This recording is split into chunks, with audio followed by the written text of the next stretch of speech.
Langsung aja ke ceritanya ya guys. Sebelumnya minta maaf, jika dalam cerita ini ada kata atau istilah yang kurang pas.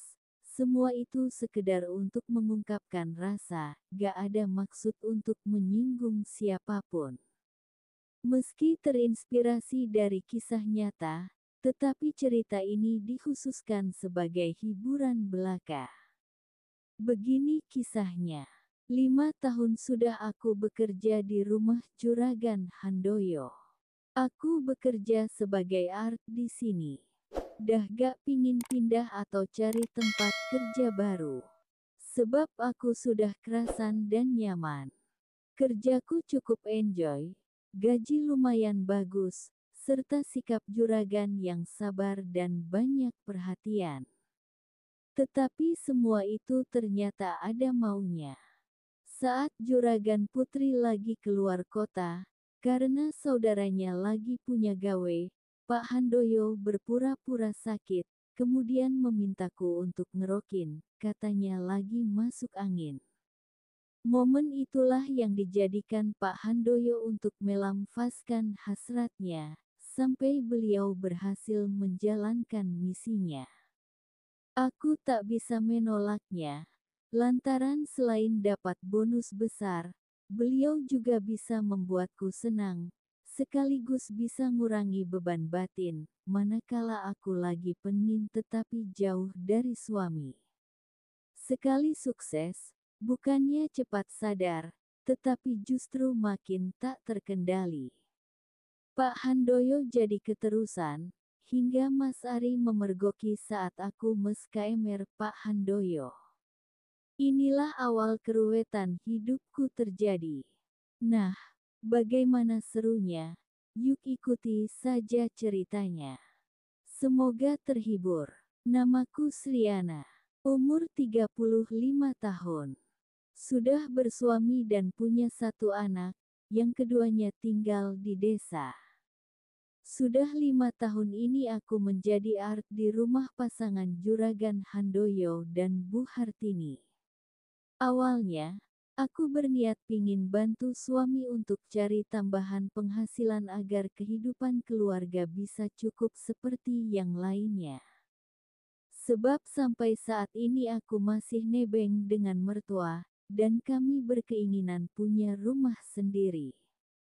Selama 5 tahun ini, aku pulang hanya 3 kali dalam setahunnya. Itu pun hanya seminggu kumpul keluarga di rumah. Sebenarnya belum bisa ngobati rasa kangen sama anak dan suami, tapi mau nambah sehari saja perasaan gak enak sama juragan. Kasihan juga sih ninggalin lama-lama. Pak Handoyo itu seorang pengusaha, sedang Bu Hartini itu guru SMP. Jadi beliau pada sibuk dengan urusan masing-masing kan. Meski usia beliau belum begitu tua, tapi gak enaklah kalau harus juragan sendiri yang harus ngerjakan semua pekerjaan rumah. Pak Handoyo itu usianya sekitar 50 tahun. Sedang Bu Hartini sekitar 45 tahun. Suatu hari, Bu Hartini izin sama Pak Handoyo keluar kota 2 hari, lantaran kakaknya punya gawe mantu anak pertamanya. Bu Hartini minta diantar Mas Ari. Mas Ari itu sopir serabutan di rumah Pak Handoyo. Jadi, di rumah itu tinggal aku dengan Pak Handoyo saja. Hari pertama sepeninggal kepergian Bu Hartini, semua masih dalam keadaan aman dan anteng-anteng saja. Tapi perasaanku emang sudah gak enak lah. Sebab aku merasa Pak Handoyo seperti sering melihatku, kayak lagi menilai sesuatu gitu. Kadang, saat aku berjalan juga dicermati, gak ngertilah dari bagian apa yang dinilai itu. Padahal selama ini gak pernah sama sekali melihatku, apalagi ngajak bicara. Jangankan melihatku, saat berpapasan saja aku selalu menunduk karena takut atau malu begitu. Baru pada hari kedua, apa yang aku heranin itu akhirnya terbukti juga. Pagi, sebelum jam 8, Pak Handoyo tiba-tiba memanggilku. Sri, buatin aku air jeruk hangat ya, enti antar ke kamarku. Pintanya. Iya Pak, emang Bapak sakit kok gak seperti biasanya minum jeruk hangat. Gitu kan tanyaku. Iya Sri, gak tahu nih, tiba-tiba badanku gak enak, ada greges-gregesnya, masuk angin kali. Katanya. Aku mah heran juga, sebab tadi sebelum memendi, perasaan sehat-sehat aja, lah ini kok tiba-tiba sakit. Begitu kan kata hatiku. Tapi, karena ini permintaan juragan, tetap aja aku laksanakan. Gitu kan. Setelah aku naruh air jeruk anget di kamarnya, tiba-tiba Pak Handoyo ngomong gini, Sri, bisa kan minta tolong ngerokin. Aku kaget dan bingung. Sebab selama ini gak pernah ada permintaan kayak begitu. Tapi aku gak berani enholaks, meski perasaanku gak enak. Bapak mau dikerokin yang mana? Tanyaku setelah nyiapin alatnya. Ya semua Sri, biar cepet enteng. Aku batin lagi, masak semua sih, setahuku kalau ngerokin itu bagian punggung saja, gitu kan. Tapi gak apalah, lihat aja gimana reaksinya nanti. Setelah dapat separoh, tiba-tiba Pak Handoyo ngeluarin segepok uang kertas merah dari bawah bantal, kemudian ngomong, kamu mau ini kan? Mataku langsung ijo, tapi aku pura-pura nanya, ya mau Pak, tapi itu uang untuk apa? Ya untuk kamulah. Jawabnya singkat, maksudku untuk gaji atau untuk upah, gitu loh Pak. Untuk imbalan, kalau kamu mau. Katanya. Otakku jadi kacau, jantungku mulai deg-degan. Cuma ngerokin gini, Sri ikhlas kok Pak, gak usah pakai imbalan. Gayaku. Maksudku, ngerokin dilanjut mijitin, dilanjut lagi ngencengin saraf-sarafku yang kendor. Terus, caranya gimana sih Pak? Tanyaku pura-pura gak ngerti. Ya begini caranya. Sambil ngomong begitu, sambil badanku direbahkan, hingga aku terlentang di atas keser. Sejak saat itu, aku gak bisa bangun lagi, karena Pak Handoyo sudah menguasai sepenuhnya. Mula-mula aku berontak, tapi nya sebentar. Sebab angin lembut itu mulai berdesir, kemudian membawaku terbang tinggi.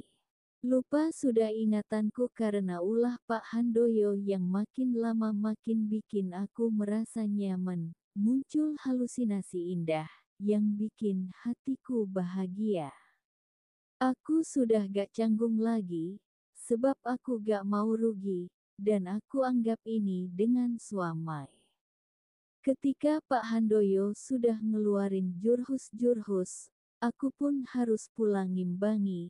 Sampai Pak Handoyo ngomong gini, gak ngangka Sri, kamu lebih hebat daripada Bu Hartini. Bapak mah jangan muji dulu, tunjukkan kalau Bapak masih bisa lari kencang lagi, sebab aku belum nyampe finish. Ayo Pak tambah kecepatannya, biar kita sama-sama jadi pemenangnya. Gitu kan yang terjadi pada lomba lari pagi itu. Untungnya, Pak Handoyo masih bisa mengejarku meski dengan nafas yang terzengal-zengal. Dan begitulah akhirnya aku dapat segepok uang merah, sebagai hadiah juaranya. Sejak saat itulah, Pak Handoyo sering ngajakku lari-lari, saat Bu Hartini sudah berangkat kerja, sampai Mas Ari memergoki kami di arena perlombaan. Aku jadi takut dan minder, ketika Mas Ari bilang begini, Mbak, aku sudah tahu semuanya, sekarang terserah Mbak Sri maunya apa. Jangan bilang siapa-siapa ya Mas, apalagi bilang suamiku. Semua ini Pak Handoyo yang menghendaki, atau kita bagi aja imbalan dari Pak Handoyo. Enak aja, aku bukan cowok matrembak, yang bisa dibeli begitu aja. Katanya bikin aku tambah keder aja. Terus Mas Ari maunya gimana? Tanyaku dengan sangat grogi. Gampang, cukup seperti dengan Pak Handoyo, mudah kan? Aku diam, mikir. Kenapa jadi begini ya? Kenapa aku harus jadi piala bergilir ya?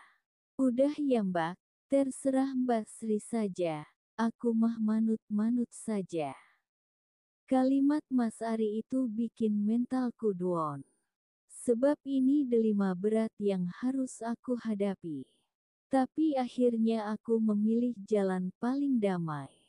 Oke lah Mas, kalau itu yang Mas Ari mau, tentukan saja kapan waktunya. Kataku mengalah. Sekarang lah, mumpung rumah lagi Zevi, iya kan? Pintanya karena lagi di atas angin. Hadoh, aku gak bisa mikir lagi. Aku pasrah aja dengan keadaan ini. Dan saat Mas Ari mulai mengeksekusi, kurasakan beda lagi. Yang ini malah lebih winaks dan gurih. Maklum, ia masih muda, punya power dan tenaga ekstra, jadi sering kali aku yang keteteran dan kewalahan. Tapi ia emang punya keistimewaan tersendiri. Yah, itu yang bikin aku kesengsem. Udah ukurannya di luar kewajaran, terbangnya pun bisa lama banget. Begitulah, hari-hariku hingga berjalan hampir setahun. Tapi jujur, aku punya uang cukup banyak dari Pak Handoyo, bahkan bisa menyelesaikan rumah yang masih mangkrak di kampung. Tapi dari Mas Ari gak ada apa-apanya. Gak apa-apa, yang penting dia gak akan bilang siapa-siapa. Iya kan? Sampai akhirnya aku menemukan kesadaranku, bahwa untuk mengakhiri semua ini, aku harus berani ninggalin, dan pulang ke kampung membantu suami menjadi petani. Lebih tenang, damai, dan dijauhkan dari maksiat. Begitulah sekelumit kisah hidupku, semoga teman-teman bisa menyaring isinya. Bisa menjadi pelajaran hidup. Buanglah yang tidak pantas, ambil sisi positifnya jika dirasa memang ada. Sekian dan terima kasih.